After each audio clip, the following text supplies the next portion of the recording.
बड़े संकट के बीच चमोली में हो रही बर्फबारी ने जोशीमठ के लोगों की धड़कनें बढ़ा दी हैं।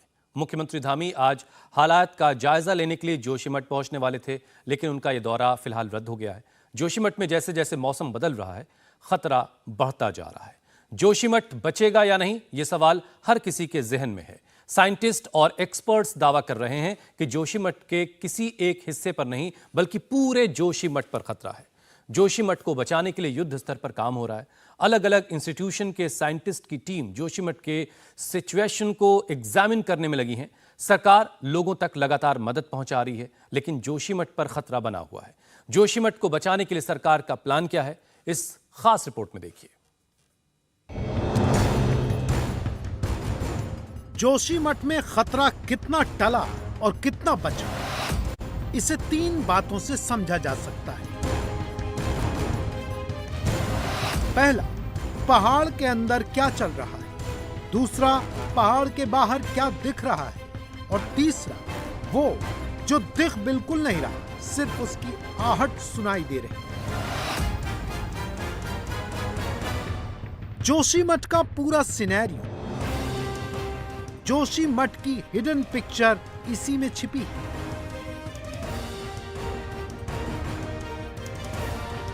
सबसे पहले आपको उन 2 होटल्स की ग्राउंड रिपोर्ट दिखाते हैं जहां इस वक्त सबसे ज्यादा हलचल है।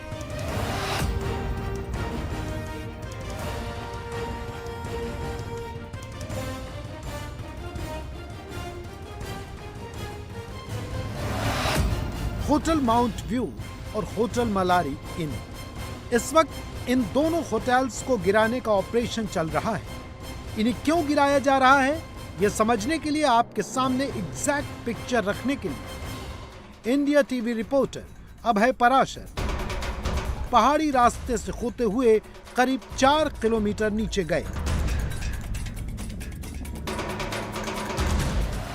नीचे की तरफ से मैं आपको एक तस्वीर दिखाना चाहूंगा। माउंट व्यू होटल और साथ ही मलारी इन होटल है, दोनों की ही छत पर आपको काम करते हुए जो टीम्स हैं वो आपको दिख रही हैं। दोनों को ही साथ में डिसमेंटल किया जाना है। और जिस तरीके से जो टीन शेड थी वो साफ तौर पर आप यहां पर देख रही हैं, मलारी इन होटल की टीन शेड ज्यादातर पूरी तरीके से हटा ली गई है। तो एक टीम जो है वो होटल माउंट व्यू की छत पर भी मौजूद है। वहां पर भी जो लूज सामान है, जो टीन शेड है, उसे हटाया जा रहा है। खिड़की दरवाजे जो है वो निकाले जा रहे हैं और उसके बाद जो सीमेंटेड जो कंस्ट्रक्शन है उसे कटर से काटने का काम शुरू होगा। दोनों की दीवारें आप देख रहे हैं, एक दूसरे के ऊपर ये होटल झुके हुए हैं, इसीलिए दोनों को साथ में डिसमेंटल किया जाएगा। जो यहाँ के जो इस टीम को हेड कर रहे हैं, जो साइंटिस्ट हैं, उन्होंने भी आज हमें ये बात बताई कि दोनों होटल्स को एक साथ डिसमेंटल करने का काम किया जाएगा। जोशीमठ के पहाड़ पर इस वक्त कितना रिस्क है कि इन दोनों होटल्स को किसी बुलडोजर से नहीं गिराया जा सकता। ऐसा करना क्यों खतरनाक है, इसे आप इन तस्वीरों से समझ सकते हैं।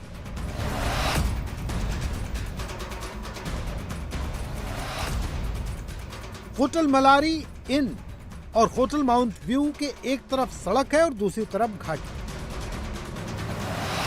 घाटी वाले साइड में नीचे सैकड़ों बिल्डिंग्स हैं।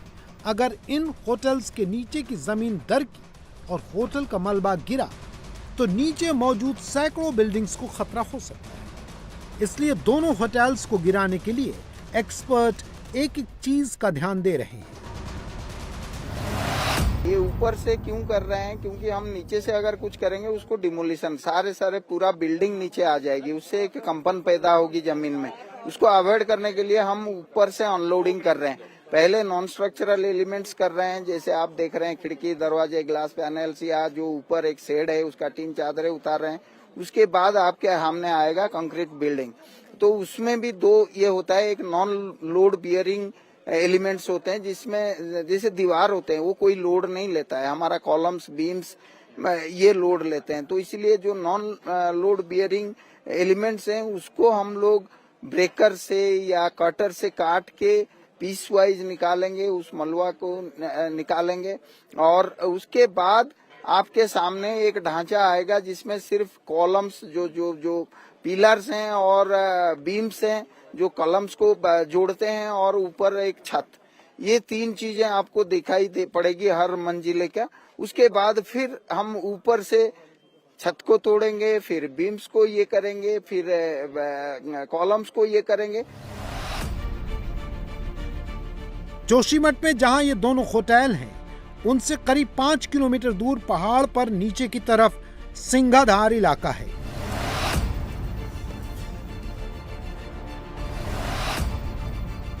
यहां पर मकानों में दरार है। मंदिर में इतनी दरार आई कि मंदिर टूट गया। और सबसे हैरान करने वाली तस्वीरें खेत की आई। सोचिए, खेत में भी दरार आ गई है। खेत वाली तस्वीरें तो हैरान करती हैं। जिस खेत में कोई बिल्डिंग नहीं, वहां पर भी दरारें नजर आ रही हैं। जोशीमठ में लगातार जमीन जो है वो धंस रही है। जिस तरीके से घरों में दरारें आई, उनकी तस्वीरें हमने आपको दिखाई। अभी हम पहुंचे हैं जोशीमठ में।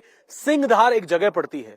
सिंघधार सबसे ज्यादा प्रभावित इलाका है। ये वही इलाका है जहां पर ये दोनों होटल माउंट व्यू और जो मलारी इन होटल है, उसके नीचे जो कॉलोनी है, उसके पास हम पहुंचे हैं। और यहां पर सबसे खतरे की बात यह है कि नीचे की तरफ ये जो मैं आपको तस्वीरें दिखा रहा हूं, मेरे सहयोगी अनिल मिश्रा, ये खेत कट रहा है। यानी कि जमीन लगातार नीचे की तरफ धंसती जा रही है। पूरे खेत के अंदर इस तरीके से दरारें आ गई हैं। अब आप सोचिए कि जब इतनी दरारें खेत के अंदर आ गई है, मिट्टी गीली है और धीरे धीरे ये नीचे की तरफ धंस रही है, तो ऊपर एक बार मैं चाहूंगा ऊपर की तरफ दिखाने की कोशिश करें। पूरी एक कॉलोनी ऊपर बसी हुई है और जैसे जैसे ये जमीन नीचे की तरफ धंस रही है, तो खतरा इस बात का है कि ऊपर के सभी मकान जो है वो भी इसकी चपेट में आ सकते हैं और नीचे गिर सकते हैं। खेत कट गया है। यहां पर जो रहते हैं उनका घर, पीछे ये जो घर आप देख रहे हैं, ये घर सिर्फ इस चट्टान की वजह से रुका हुआ है। लेकिन अब खतरा इस बात का है कि जैसे जैसे इस चट्टान के नीचे से भी ये जो मिट्टी खिसक रही है, इस वजह से ऊपर के मकान भी नीचे आ सकते हैं। दरारें मकानों में पहले से पड़ चुकी है। सिंघधार के लोगों की कमाई के 3 साधन हैं: खेतीबाड़ी, होटल का कारोबार और किराएदार। तीनों पर संकट आ गया है। खेत की तस्वीरें आपने देख ली और अब होटल्स और लोगों के घर की तस्वीरें देखिए। यहाँ पर कुछ छोटे छोटे होटल हैं, सब में दरारें आ चुकी हैं। करीब 20 साल से यहीं पर रहकर होटल चलाने वाले हेमवती नंदन व्यास और उनकी पत्नी अपने मकान की हालत देखते हैं तो रात भर नींद नहीं आती। होटल नीचे धंस रहा है। प्रशासन ने होटल खाली करा लिया है। इनकम का कोई और जरिया नहीं है। बच्चों की फीस का जुगाड़ कैसे होगा, ये समझ में नहीं आ रहा। अब मैं कब खाऊंगा क्या जी? बताओ, मेरे से बेटा बेटी पढ़ने वाले, फीस कहाँ से दूं मैं? हम लोग तो कुछ नहीं कर पाएंगे अब तो। प्रशासन ने क्या पहले कभी सुध नहीं ली? कुछ नहीं लिखे हमारे, कुछ भी नहीं। खाली 2 किराएदार थे हमारे पास, अब हम कुछ नहीं कर सकते। बुढ़िया माँ साथ में, 2 बच्चे हैं, उनकी फीस कहाँ से देंगे? कैसे करेंगे? रातों को नींद नहीं आ रही है। मेरे बगल में देवरानी है, इसका घर सामने है। हम लोग कल रात 12-12 बजे तक बैठे हैं कि अब ढहेगा तो क्या करेंगे। मैं तो फिर भी एक आंख सोई हूँ, ये तो बिल्कुल रात भर सोई नहीं है। और रोज कह रही दीदी क्या करेंगे, हम बच्चे कैसे पालेंगे। हमारे इन लॉज ने बनाया है हमें, तो ये है कि ये पैतृक संपत्ति भी हमारे हाथ से, उनका गिफ्ट है और वो भी हमारे हाथ से जा रहा है। सबसे बड़ी बात ये उनका मतलब आशीर्वाद था। आज वो दिन में मतलब लग रहा है कि उनकी हमें जो आशीर्वाद देकर वो भी चला गया है साथ में, कमाई के जरिए के साथ साथ। क्या बोलना सर, बस हमें तो बेसिकली सर यहाँ का सबका यही है कि यहाँ सेटअप करा हुआ है तो चलो ये चलता रहे, लेकिन करे क्या? बिल्कुल आगे क्या करें? घर में सास ससुर है, 2 बच्चे हैं, बस रोजगार यही है, सब कुछ यही है। वो कह रहे उठो यहाँ से, जाए कहाँ? क्या काम क्या है आपका? क्या काम है? हमारा बस यही अपना ही बिजनेस है। यहाँ किराएदार लोग रहते थे, सबको खाली करा दिया। रातों रात बोला चलो निकलो यहाँ से, निकलो।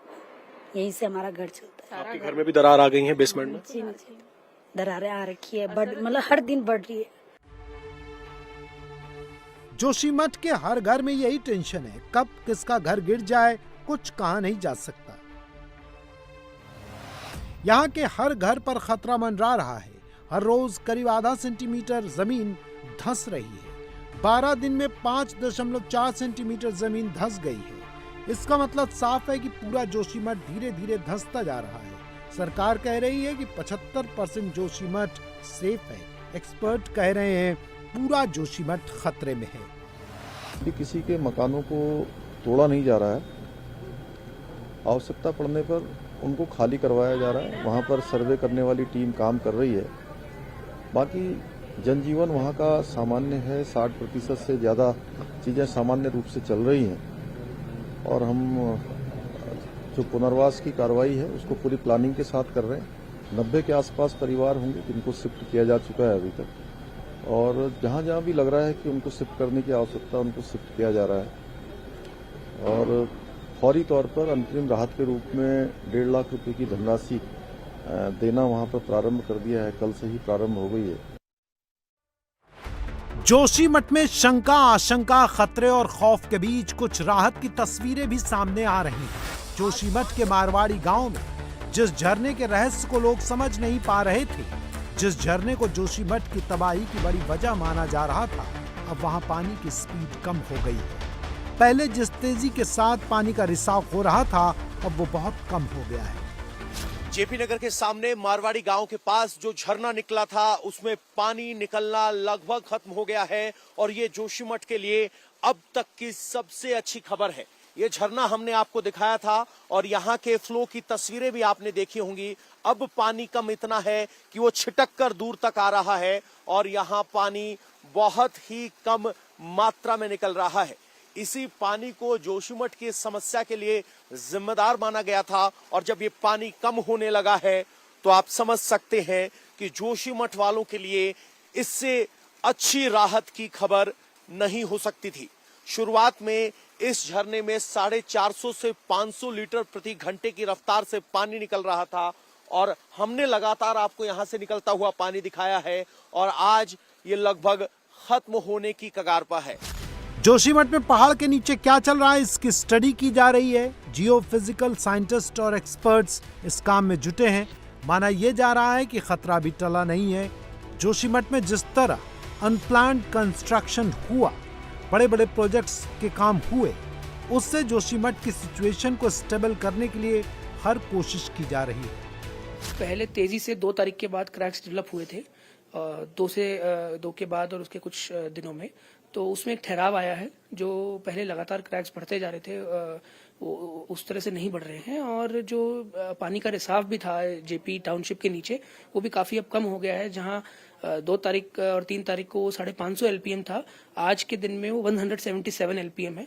तो हमारी यही होप है कि ये जो ठहराव की स्थिति आई है ये स्थायी हो और जोशीमठ शहर के वासियों को इस समस्या से राहत मिल सके। जोशीमठ में इस वक्त जहां भी जाइए वहां लोगों में खौफ पसरा है।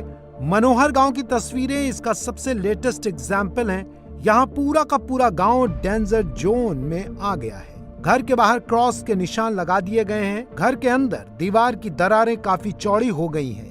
जमीन भी लगातार धंस रही है। डर के मारे गांव के लोग अपना अपना घर छोड़कर जा रहे हैं।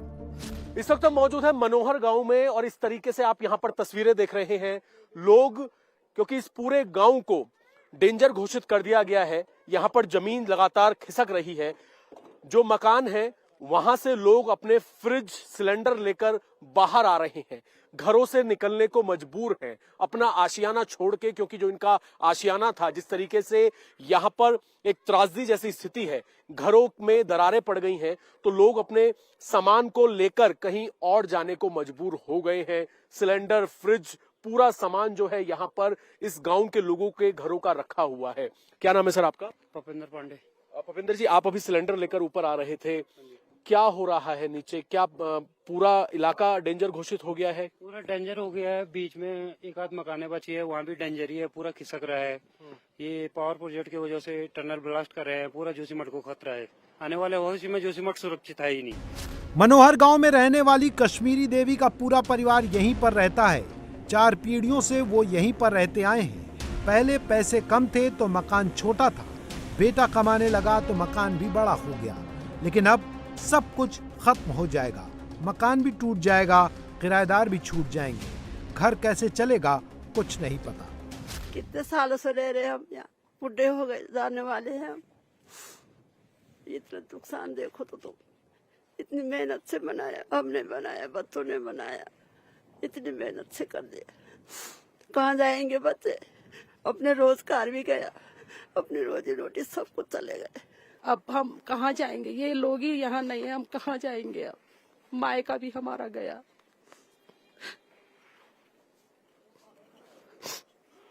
आज तक तो हमको ऐसा था, अपना मायका, अपने भाई है, भाभी है, मम्मी है, मेरे पापा ने, मेरी मम्मी ने कितने अरमानों से ये घर बनाया था, फिर मेरे भाई ने ऊपर बनाया है। उत्तराखंड की सरकार लोगों की मदद के लिए हर संभव कोशिश कर रही है। प्रभावित परिवारों के 6 महीने के बिजली बिल और पानी के बिल माफ किए जाएंगे। रिलीफ कैंप के तौर पर होटल में रहने वालों के लिए किराया दिया जा रहा है। प्रभावित परिवारों में हर व्यक्ति को रोजाना 450 रुपए खर्च दिया जा रहा है। लेकिन जिसके घर में शादी है, जिसके घर में कोई बीमार है, जिसके घर में बुजुर्ग हैं, वो लोग परेशान हैं। भगवती देवी को ही लीजिए, 2 महीने बाद बेटी की शादी होनी है। जहां पर पंडाल लगना था, वहां आज लकड़ी की बल्ली लगी हुई है। छत को सहारा देकर गिरने से रोकने की कोशिश की जा रही है, लेकिन परिवार को किसी भी सहारे की उम्मीद नहीं है। सारा घर मेरा डूब गया। हम कैसे बोले, किसको बोले, हम किससे बताएं? 30 साल तक आर्मी ने, मेरे हस्बैंड ने आर्मी में नौकरी किया है। आज यहाँ इतना जोड़ जोड़ के अपना आशियाना बनाया, आज हमारा आशियाना। जोशीमठ के सुई गांव में रहने वाली भगवती देवी अपनी बेटी ज्योति के लिए बड़े शौक से देहरादून जाकर शादी का सामान लाई थी। धूमधाम से बेटी की शादी करना चाहती थी, लेकिन अब शादी कैसे होगी, मेहमान कहाँ रुकेंगे, फंक्शन कहाँ होगा, कुछ समझ नहीं आ रहा। जी मेरी शादी इसी साल मार्च में थी, लेकिन मतलब ठीक है, मतलब है, लेकिन अभी देखकर लगता नहीं कि मार्च में होगी, क्योंकि घर की जो कंडीशन है उस हिसाब से सोचा था कि बहुत सारी मम्मी पापा के भी सपने थे, उन लोगों ने बहुत सामान जोड़ा हुआ था कि चलो बेटी के ससुराल में देंगे, तो लेकिन मतलब ये सब अचानक ही हुआ, ऐसा मतलब सोचा नहीं था, तो ये सब अचानक हुआ, तो मतलब हम लोग भी खुद सोच नहीं पा रहे हैं कि ये सब ऐसा हो रहा है, अब इसमें हम लोग क्या एक्शन लें, हमारे लिए कोई मतलब खड़ा होने के लिए भी तैयार नहीं है। सुमित्रा देवी की 2 बेटियां हैं। बेटियों की तो शादी हो गई, लेकिन बेटे के पास कोई नौकरी नहीं है, पति भी बीमार रहते हैं। वो समझ नहीं पा रही हैं कि अब क्या होगा। 15-20 दिन से ज्यादा दरारें आ गई, कोई यहाँ देखने भी नहीं आ रहा। मेरा तो पति भी बीमार रहता और हमारा तो कुछ धंधा भी नहीं, इतनी छोटी दुकान है, जब सुबह कमाएंगे शाम को खाते हम। मेरा लड़का भी बेरोजगार है, वो भी अपनी बहनों के साथ पड़ा है, और लड़कियां की दो लड़की थी, उनकी शादी करी, और घर में कुछ भी नहीं है मेरा। अब ऐसे हिम्मत भी नहीं है कि हम कैसे मकान बनाएंगे, कहाँ जाएंगे, कहीं भी नहीं, घर में भी नहीं हमारा। दिखाइए एक बार कहाँ कहाँ पे नुकसान हुआ है, दिखाइए एक बार। इनके पूरे घर के अंदर इनका ये कहना है कि इनके पति बीमार रहते हैं, और घर की किस तरह की स्थिति है। पूरे घर में इस तरीके की दरारें जो हैं इस घर के अंदर आई हुई हैं, पूरे घर के अंदर दरारें हैं, ये घर पूरी तरीके से अनसेफ हो चुका है। इंडिया टीवी हर वक्त हर जगह डाउनलोड करने के लिए सर्च करें India TV news Google play store या ऐप स्टोर पर।